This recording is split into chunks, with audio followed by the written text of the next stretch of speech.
vaders en geliefde jeugdleden.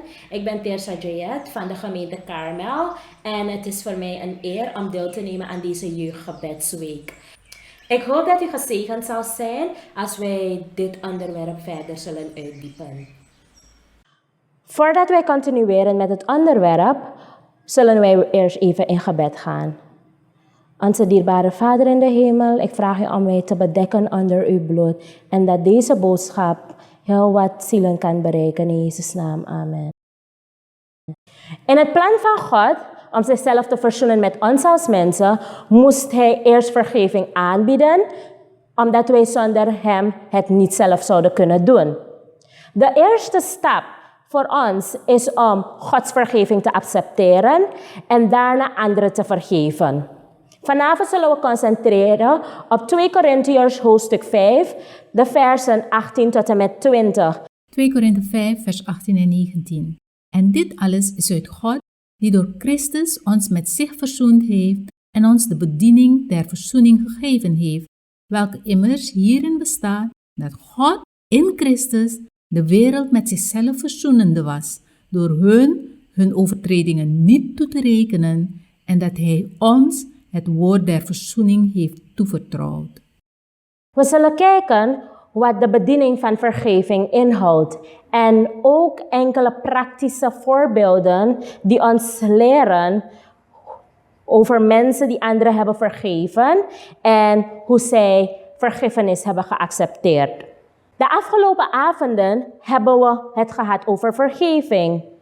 En we hebben enkele manieren bekeken hoe Jezus vergeving op aarde heeft gebracht terwijl hij hier was. Voor zijn hemelvaart heeft hij de opdracht aan ons gegeven om het werk voor te zetten. En dat lezen we in 2 Korinthe 5 vers 18, waarover Paulus schrijft.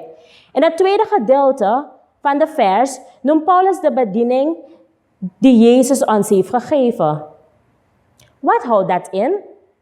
Als we keren naar 2 Korinthe 5 vers 18 en 19, dan zegt dit: en dit alles is uit God, die door Christus ons met zich verzoend heeft en ons de bediening der verzoening heeft gegeven, welke immers hierin bestaat, dat God in Christus de wereld met zichzelf verzoenende was, door hun overtredingen niet toe te rekenen, en dat hij ons het woord der verzoening heeft toevertrouwd. Ten eerste, wat deed God? Hij kwam op aarde in Christus om zich met wie te verzoenen? Met de wereld, precies. Het volgende gedeelte beschrijft wat dat betekent. Hoe verzoent God mensen met zich? Door hun overtredingen hen niet toe te rekenen. Het tweede gedeelte is wat God ons gaf om te doen. Wat denkt u dat het woord verzoening betekent wanneer God daarover praat? Dit is nog steeds het eerste deel van onze omhelzing van verzoening. Eerst spraken we over het feit dat God zijn handen openhoudt om ons te vergeven. En wij moeten verder onze armen openhouden om anderen te vergeven. In het Oude Testament is er een heel goed voorbeeld van iemand die vergeving heeft aangeboden aan anderen. Als we kijken naar het verhaal van Jozef, dan merken we dat zijn broers hem verkocht hebben als een slaaf. Hij, gegeven moment, in de gevangenis belandde en uiteindelijk als onderkoning van Egypte functioneerde. Als we kijken naar Genesis 45, wat zien we dat er gebeurt bij de eerste 3 versen? Hoe denkt u dat de broers zich voelden toen ze deze machtige Egyptische ambtenaar zichzelf verklaarden als hun verloren broer Jozef te zijn? Waarom? Als u Jozef was geweest en uw broers u verkocht hadden als een slaaf aan een van de landen zoals Guyana of noem maar op, hoe zou u verleid zijn om ze te willen behandelen? Laten we eens kijken wat er echt gebeurde.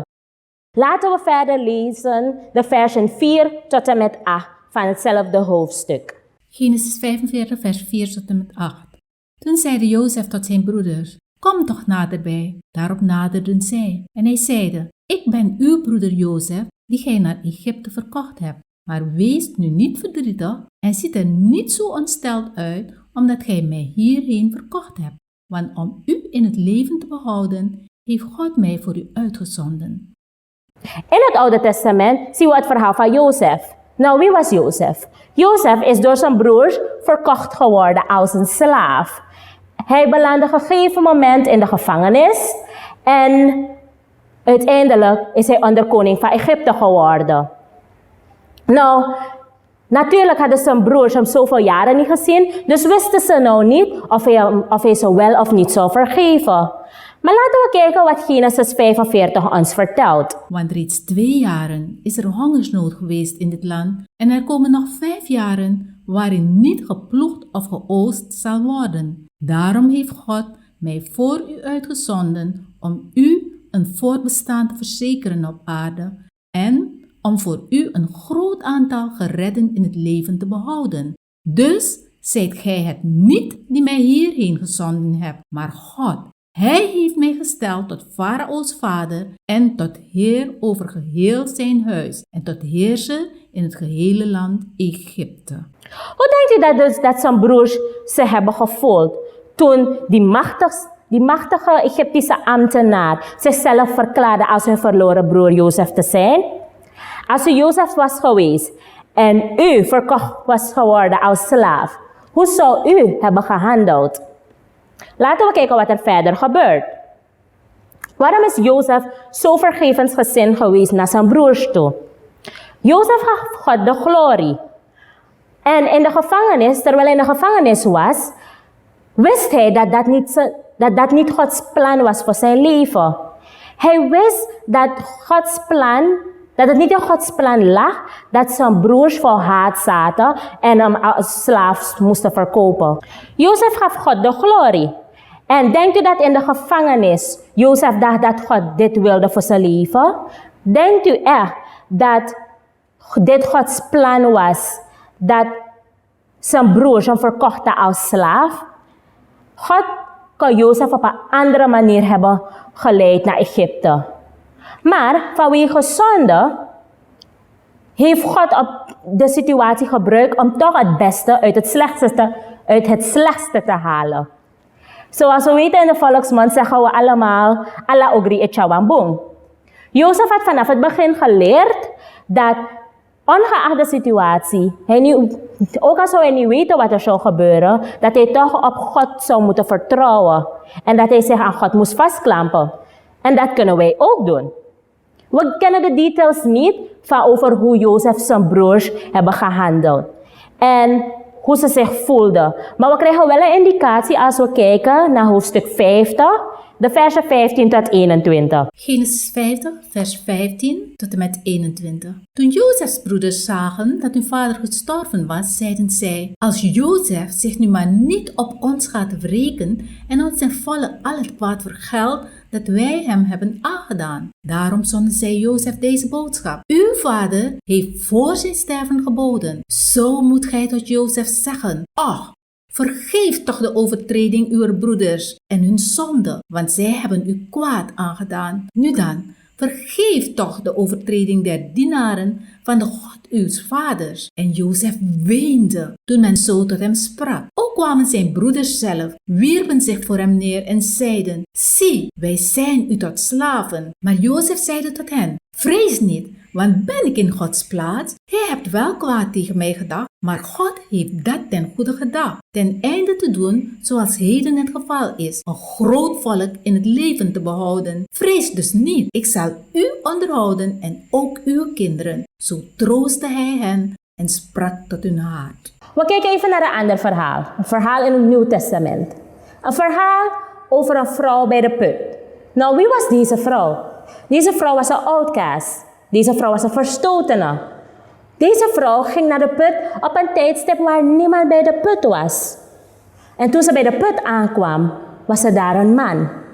Een man die met haar sprak. Waarom sprak hij tot haar? Deze man bood haar levend water aan. Deze man gaf haar hoop. Deze man bood haar vergiffenis aan. Deze man liet haar waardig voelen. Deze man was anders. Hij was anders dan al de andere mannen waarmee ze voorheen geweest was. Ze was zo onder de indruk van deze man dat ze terugging naar de stad en het goede nieuws met de mensen van de stad deelde. Johannes 4, vers 28 tot en met 30. De vrouw dan liet haar kruik staan en ging naar de stad en zeide tot de mensen: Kom mede en ziet een mens die gezegd heeft: alles wat ik gedaan heb, zou deze niet de Christus zijn? Zij gingen de stad uit en kwamen tot hem. Ze kon zich niet meer druk maken of de mensen haar veroordeelden, of de mensen niet met haar wilden praten, of ze haar niet wilden vergeven, of ze schuin naar haar keken. Nee, ze vergaf hen. En ze deelde het goede nieuws ook met hun. En ook vandaag is het goede nieuws voor ons. Die hoop is er voor u en is er ook voor mij. Deze man geeft die hoop aan u en aan mij. Deze man biedt vergiffenis aan u en ook aan mij. Wie is deze man? Deze man is Jezus. Deze man is mijn heiland. Deze man heeft een heleboel zieken genezen. Deze man heeft een heleboel mensen die geen hoop hadden, hoop gegeven. Deze man komt voor u en mij ook terug. Deze man is onze vriend die vergiffenis geeft. Deze man houdt van u en ook van mij. Het laatste verhaal dat ik met u wil delen is een waar gebeurd verhaal over Lea en Robert.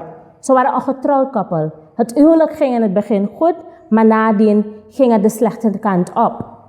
Robert begon Lea systematisch te mishandelen. En het begon met schreeuwen en resulteerde uiteindelijk in fysieke mishandeling. De predikantsvrouw die de symptomen bij Lea herkende, riep Lea aan een kant en sprak met haar. Echter probeerde Lea excuses te maken voor wat er aan de hand was. Maar zuster Kira bleef aandringen bij Lea. En op een gegeven moment beleidde Lea wat er allemaal aan de hand was. Zuster Kira, die de predikantsvrouw was, gezamenlijk met de familie van Lea, bood hulp aan Lea en Robert aan, zodat Robert zelfs een counselor opzocht. Echter verdween Robert en we weten verder niet wat er met Robert is gebeurd. Lea weet niet wat er met Robert is gebeurd. Ze weet niet waardoor hij ging en wat er met hem was. Maar ze bidt dat hij tot inkeer komt en dat Christus hem zal vergeven. Wat hebben deze 3 verhalen gemeenschappelijk? Ten eerste kijken we naar het verhaal van Jozef. Jozef heeft zijn broers vergeven. Ondanks hij hun gedrag niet heeft goedgekeurd, heeft hij hen vergeven. Evenzo de vrouw bij de put. Heeft zij haar medemens ook vergeven. Ze heeft een houding aangenomen van vergevensgezindheid. En daardoor is ze gegaan en heeft het goede nieuws verspreid. Ten derde merken we dat Lea ook een houding van vergevensgezindheid heeft aangenomen. We weten niet altijd wat de toekomst met zich meebrengt. We weten niet altijd of anderen de vergeving die wij aanbieden zullen accepteren. We weten niet altijd of ze naar ons toe zullen komen om voor vergeving te vragen. Maar één ding weten we zeker, is dat Christus ons altijd wil vergeven. En dat hij ons die opdracht ook heeft gegeven om anderen te vergeven. Net als het gebed het zegt, vergeef ons onze schulden, opdat ook wij vergeven onze schuldenaren. Vergeven betekent dat we erkennen dat Jezus ons heeft vergeven. Vergeven betekent niet dat we excuses maken voor een gedrag, een verkeerd gedrag. Of dat we een zonde goedkeuren. Maar het betekent dat we erkennen dat Jezus ons heeft vergeven en zo ook anderen moeten vergeven. Iemand zei dat als we weigeren om te vergeven, dat het is alsof we vergif drinken en verwachten dat de andere zal sterven. Terwijl vergiffenis genezing schenkt. Broeders en zusters, hier is de roeping van Christus. Hij zegt in 1 Johannes hoofdstuk 1 vers 9. Indien wij onze zonde belijden, hij is getrouw en rechtvaardig om ons de zonden te vergeven en ons te reinigen van niet sommige, maar alle ongerechtigheden. En verder zegt hij ook in Jesaja hoofdstuk 1 vers 18. Kom toch en laat ons tezamen richten, zegt de Heer. Al waren uw zonden als Scharlanken zullen zij wit worden als sneeuw. Al waren zij als karmozijnen, zij zullen worden als witte wol. Kom, laat ons tezamen richten. Hemelse Vader, dank u voor uw woord van vanavond. Dank u voor de vergiffenis die u ons biedt. En dank u voor de genezing. In Jezus' naam.